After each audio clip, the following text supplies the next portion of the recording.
And this presentation is from Mercedes, who is from Colchester Prep High School, as I mentioned at the beginning, and she's a music teacher. And she's really going to be talking about gamification. And so I'm going to mention a couple of things. So Kahoot is one of the things that Craig mentioned earlier and that Mercedes will be talking about. There is an example of a Kahoot challenge there. So Kahoot doesn't only rely on you as the teacher putting a quiz up on the screen at the front of the room and students being on devices. It can also be issued as a piece of homework, essentially. So students can go away, can be set a challenge, and they can answer the questions on that challenge and try to do it in the fastest time possible. And it will create like a little league table for you of student attempts. And so I've created one of those for you to have a go at, which is accessible via that URL.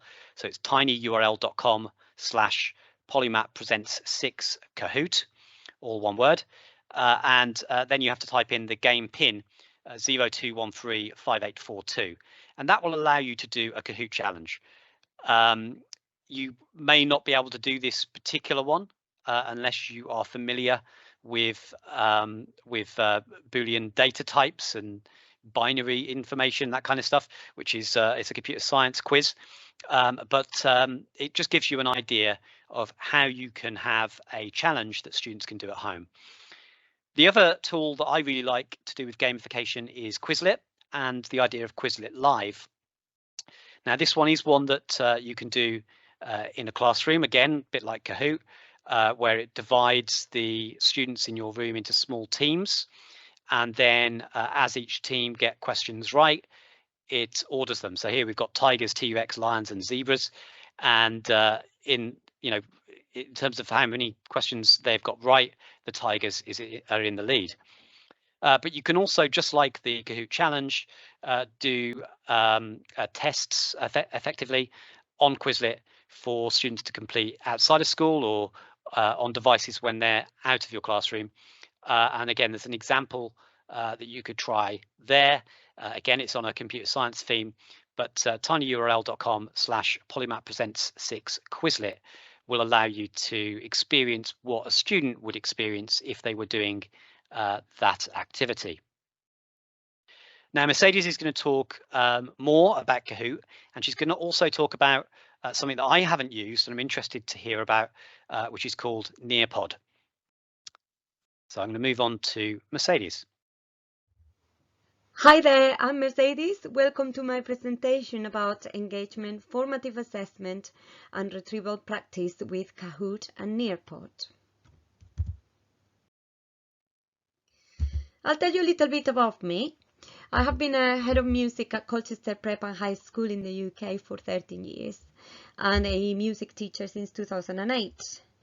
I also have 3 beautiful children aged 11, 9 and 5 who, I must say, help me test most of the resources I create.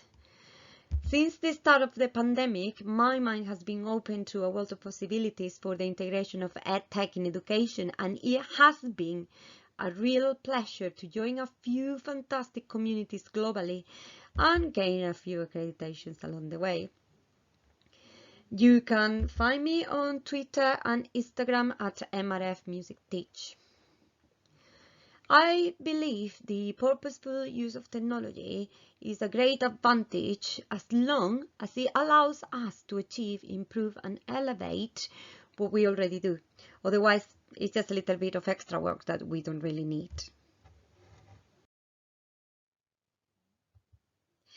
During the course of last year, I have been exploring best teaching practices when using games and interactive activities in the classroom. I've used one-to-one devices to engage, raise achievement and improve learning outcomes for all my students. The all aspect to this project is a crucial factor attached to the use of EdTech tools. For example, I believe that one-to-one devices provide a safe environment for some students to take part in lessons and have a voice otherwise difficult to find for them. The project was born out of the challenges faced in the music classroom in the UK. We currently have a continuous battle between the acquiring of knowledge and the gaining of practical skills due to the allocation of music in the curriculum. We have an hour a week for Key Stage 1, Key Stage 2 and Key Stage 3, and we have to prioritize what we would like our students to learn. These constant times leave a gap in the use of musical language and long-term learning of music concepts, which can become a little bit of an issue for those students who might choose to do music as a GCSE option or pursue a musical career. So the aim of the project really is to raise achievement and engage all in these areas where there is a gap, but we have to do it in a very, very short amount of time.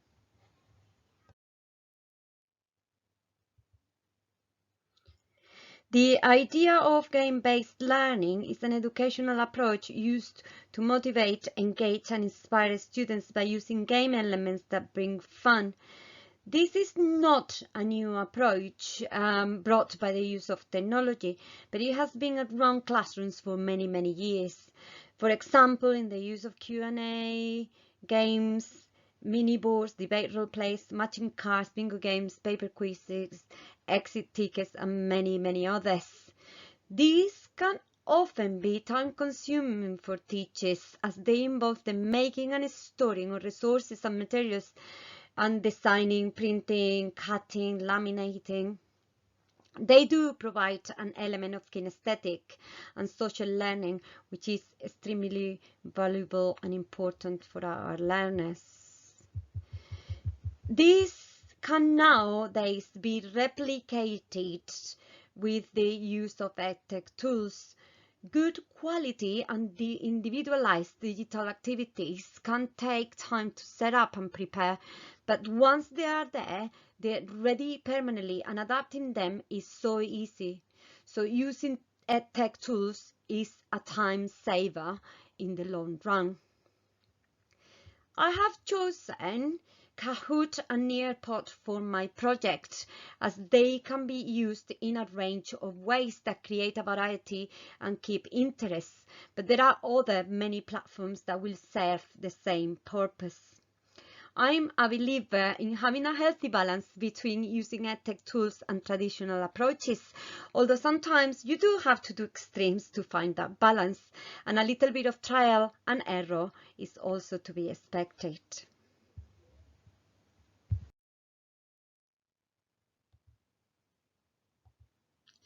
I have very many questions at the beginning of my project regarding the use of games and interactive activities using EdTech in the classroom. Some of these questions were to do with the teacher role, others had to do with the content I choose, others had to do with how can I use the data I get from the apps to drive my future teaching. Could these apps and these games and interactive activities really help me close the gap on the use of musical language and the expansion of knowledge? So finally, my last question was, how can Kahoot and Nearpod really help me raise achievement and meet the learning outcomes for all of my students?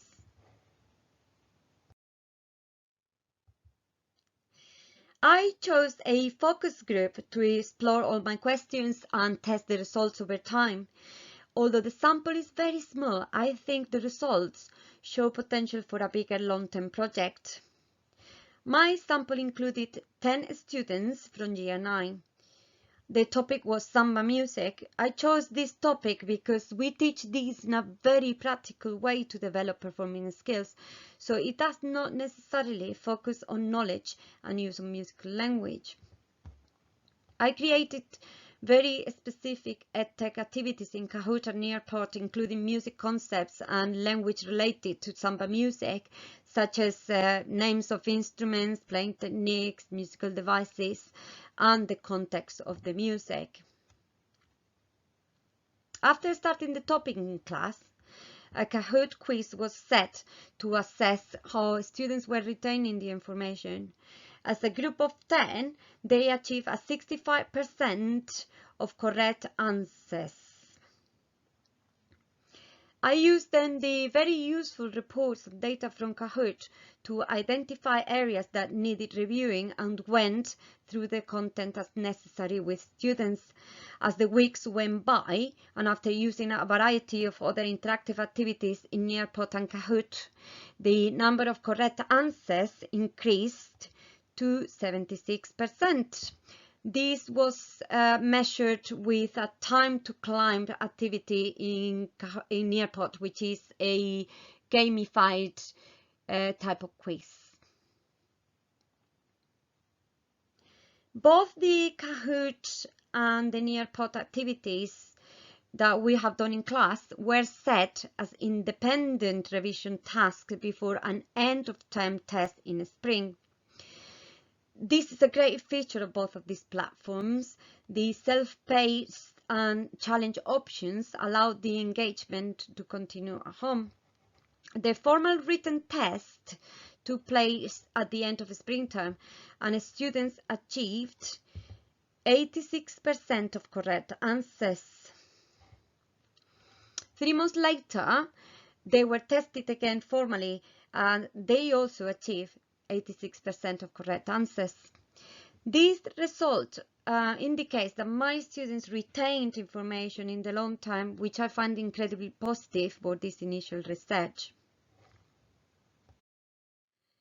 So, what did I learn? The teacher role in an interactive classroom is very important in the gamified classroom. We are the ones who choose to provide opportunities, but also we are the ones creating the resources and materials that will maximize the learning for all of our students.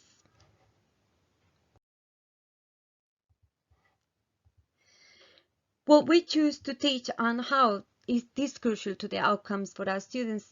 It has to be fun, but also relevant to what we would like to achieve. There are many ready-to-go resources in these platforms created by others for their own classrooms, so my advice would be to make sure to check and edit if necessary to avoid confusion that could potentially be a hurdle. Be consistent with your own aims, and we can go into the tomato debate here. If you want your students to always learn and say tomato, then always say tomato in all of the resources that you create rather than tomato. Don't mix it up, it can be confusing. Use your own content and make it interactive. Both Kahoot and Nearpod offer the possibility to upload your own PowerPoints and Google Slides and PDFs. So you have already resources you know work. Just upload those, and the only thing you have to do is to create the interactive activities to go with them. Make it varied to engage your students. You have so many possibilities in Kahoot and Nearpod, so make sure that you add that variety to make it more fun. And always think it is for also include the easier activities and the more challenging activities within your resources as well.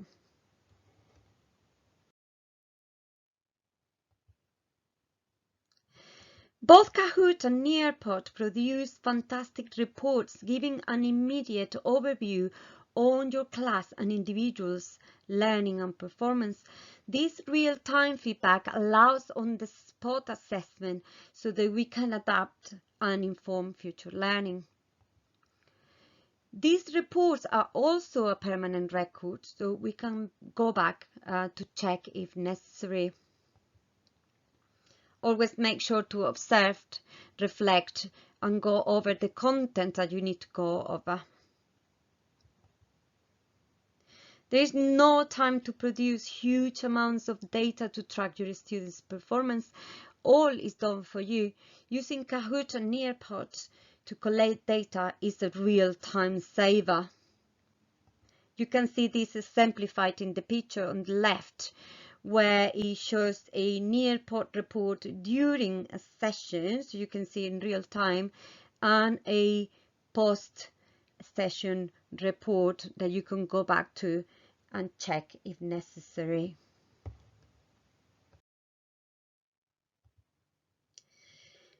The use of games and interactive activities from Kahoot and Nearpod can help and support students to memorize, expand, and retain knowledge. But you have to be consistent with the content you are teaching. Always check and edit other materials to suit the needs of your own students. Drill concepts include repetition of content with a little bit of creativity, as these platforms do allow for that. One of the great advantages of using EdTech tools like this is that they provide a perfect way of approaching concepts and questions from different angles. You can add variety but remain consistent. Remember that you can tackle everyone at once and collate that data. So use this data to create individualized targets and provide challenge according to the need without wasting any time.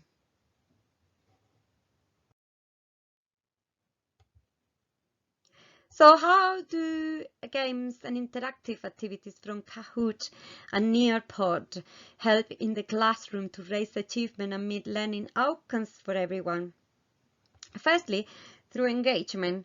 Having fun is important to learning, as it will create memorable experiences. And I must say, it is also fun for us teachers. Content is very important as well. Always create what you want your students to learn and be very consistent with it.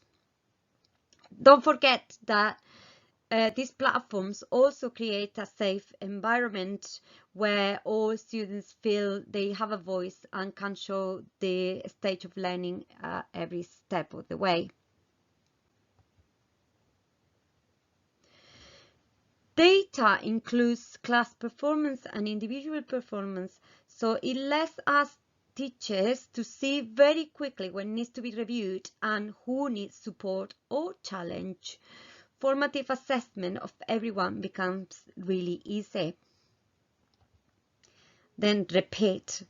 Fortunately, these EdTech tools allow to add variety of activities whilst repeating the same concepts and the same language over and over again.